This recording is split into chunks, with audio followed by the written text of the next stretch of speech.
Hello everyone, welcome back to this video. And I'm sorry, last time I couldn't post. Yeah, things were a bit tight and I was actually in a position to make one, but good enough. We are here this time around, and I hope your week has been fine. And if it's not, there is a week that's coming. It's not yet the end. Don't give up. So today in this video we are talking about the causes, and I'm excited to talk about the causes because many times we experience things and don't even know why we are experiencing them. You get? So this time around, that is what you're going to look at, and I want to keep this as brief as possible. Yeah, I'm going to try to keep it brief. So when you come to the causes, there are two main things that normally lead us to borderline personality disorder, but behind those two things there are others that trigger these. You get? So it is more like the primary cause and the secondary cause. You get? So first of all, we are talking about one of the things that lead us.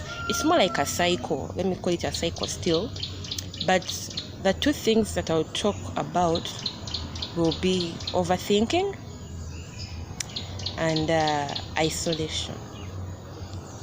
Those are the two things that always put us in a corner of borderline personality disorder. These are other causes that I'm going to give you, the four causes. There could be others, but the four causes so far that I'm going to give you, they wouldn't have so much impact on our lives, but the moment you slide into overthinking about it, and then you isolate yourself from people, the next thing you go to is borderline personality disorder. So one of the causes is physical abuse. Physical abuse, when you talk of physical abuse, I think most of you understand it, but to give examples, it could be sexual harassment. It could be you were raped. It could be torture. Let me give you an example. We used to have stories in school whereby a teacher would like a girl and a girl would like another student. So when the teacher finds out that this girl likes another student and is not minding him, the teacher would mistreat the boy, and they would make life hard for that person. So if this torture continues and this boy keeps thinking about it, believe me, the next thing that will happen, it may not be there and then, but in the future it could result into that. Secondly, it could be torture, maybe at home. Maybe you have a drunk dad, or let me say, naturally when you're at home, for you, your life is always mistreatment, whereby there are other people at home. Maybe you have siblings, but it is always you who lands in trouble.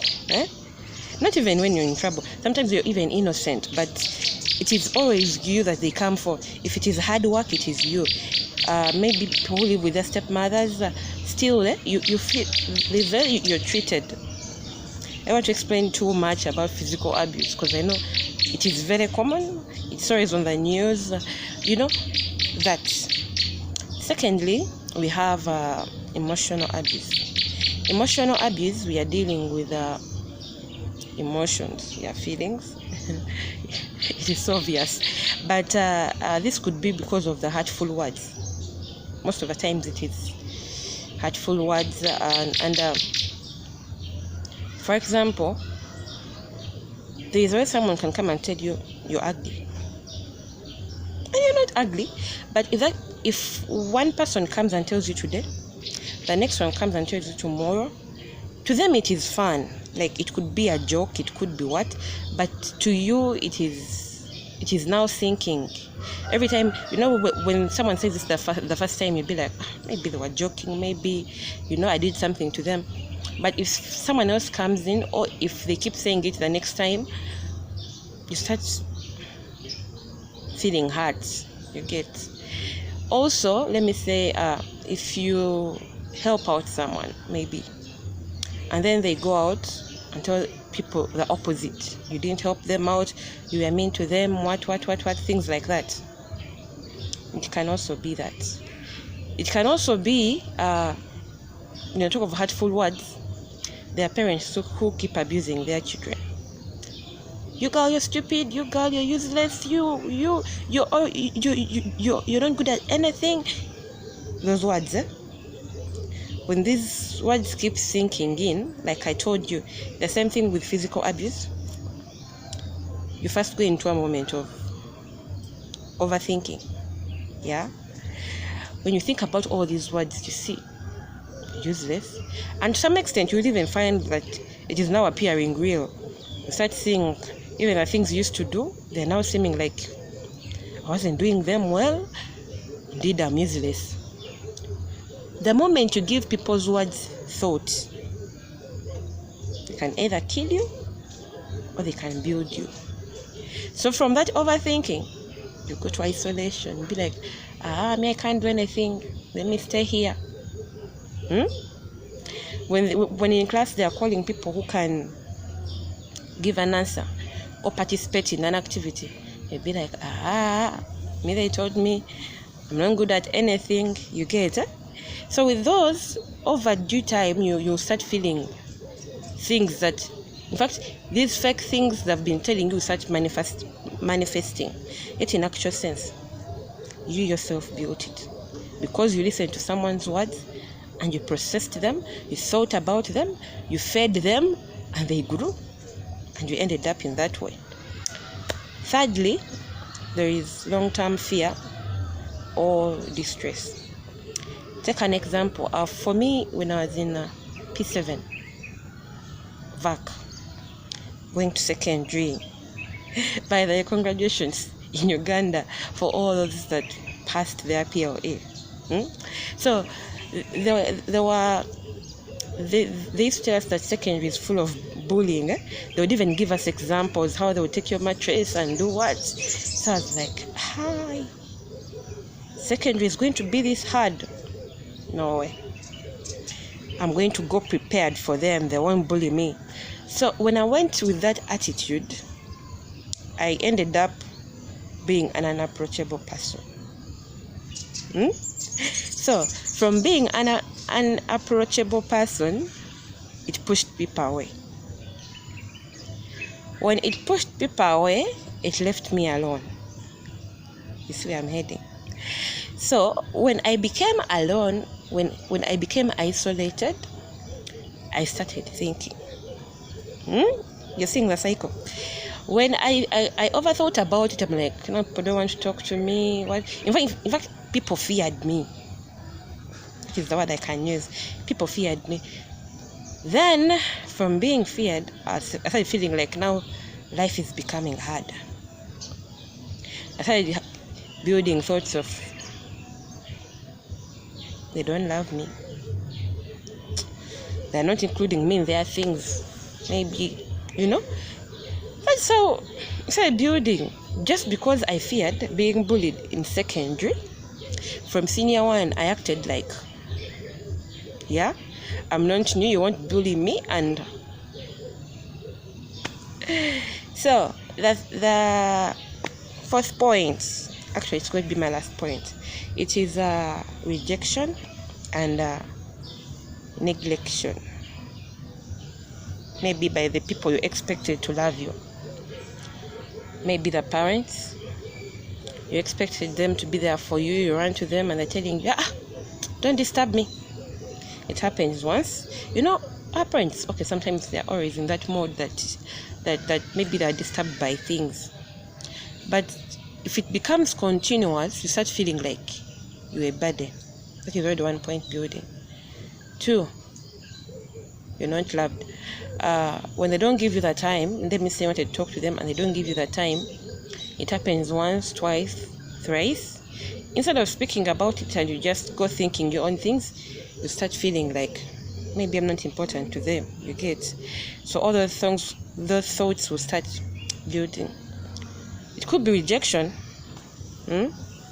People who have friends, you know how you can want to be a friend to someone, especially in school. There's like a clique you've seen, it is dope, and they want to be part of it, and they're like, excuse me, you just can't be part of us, you're not our class. Or maybe they just don't have your interest. You can love someone, but it doesn't guarantee that they'll love you back. It's the same thing with a relationship. You can love someone, but if they don't love you, you have nothing to do about it. So, but to some people, they'll feel like, and there are people who reject their friends with a reason. Now there are reasons someone can give you, and you don't even have control over them. Someone tells you, excuse me, I just can't date a short guy. Oh, comes, excuse me? No. I can't date you. Your nose. Please. Girls, you have that habit. That dental? No. I can't date you. Really? Those words, you might think you're just saying them, but to this person, you're killing them. Every time they will remember, I tried to approach this person, but they treated me this way. You get? If you don't like someone, you people, even if it is just friendship, if you don't like someone, at least be polite. Someone comes to tell you that they're interested in you, they want to date you, just tell them, you know what, as per now, I'm really not interested. Don't add things. Don't add things like, you know what, I don't like you because your feet, they're like that of our duck. I don't like you because I don't like your physique. You have no muscles. Such things, you people. Most of the time we keep complaining of ladies being broken, what. But there are men who are broken. And there are men who are broken not because they have been broken because of physical abuse. In fact, this is more like emotional abuse. Though I've put it under rejection. But it becomes like a nightmare to them. Every time they would want to date someone, they remember who told them they don't like their dent or they don't like their what. So sometimes, in fact, we need to be selective with our words. We need to be polite. Because with all these four have no power actually. But how do they gain the power? They gain the power because we give them the power. When you come and tell me you're ugly, if I don't give this word power, or if I don't think about it, if I don't feed it, it won't grow. If you come and tell me, if I find someone that I want to love as a friend and they're pushing me away, if I decide to live in peace and not overthink about it, all those thoughts won't come. But believe me, the moment someone says something and you give it time to think about it, it can either be beneficial or a destroyer. You might end up being a person, let me say, if you used to dress, and for you, you'd feel like this is what I'm comfortable with long dresses. Then someone comes and tells you, you girl, can't you just put on some short things like us? And then you feel like, then you change actually and put on those in fact, you go back and think about it. Like, all along I'm not smart, all along I'm not this. You get? But if you stand your ground and say, these are my principles, this is what I want, believe me, this word won't have power. When you go back and your parent tells you you're useless and you think about it, you even start thinking of the times you failed. They tell you you're not good enough. You go back and look at all the things you've done and you've not done well, and everyone was telling you no. You remember that the chemistry paper, which was automatically hard, but before you feel like, okay, maybe I wasn't really good enough. That's why I even failed chemistry. No. You failed chemistry because the paper was hard. Or you failed chemistry because you didn't understand what they taught. It's not that you're not good enough. You get? So, much as I've given these 4 causes of the ones I've given, yeah, because there could be others. But these 4 causes. The moment you add overthinking about these problems, and then you even isolate yourself, that's going to be the beginning of your downfall. No matter how bad you feel, how down you feel, make it a point to socialize. Even when you don't feel like socializing, go. There are times when you feel down and you just don't want to go to church, but you have to go. Do you know why? Because when you stay in your bed, you're going to start thinking things. You start remembering who said what. You start remembering who did what, which is not even necessary. You get it? So as we are entering this week, think about the things. What has caused your feelings? Which thought did you give much attention? Which thought did you feed? Who said what and you followed? The moment you identify those things, and then you make sure, when you realize that the next step there that I'm going to, there are ants, I need to jump them. You get? It will enable you to prevent yourself from going there.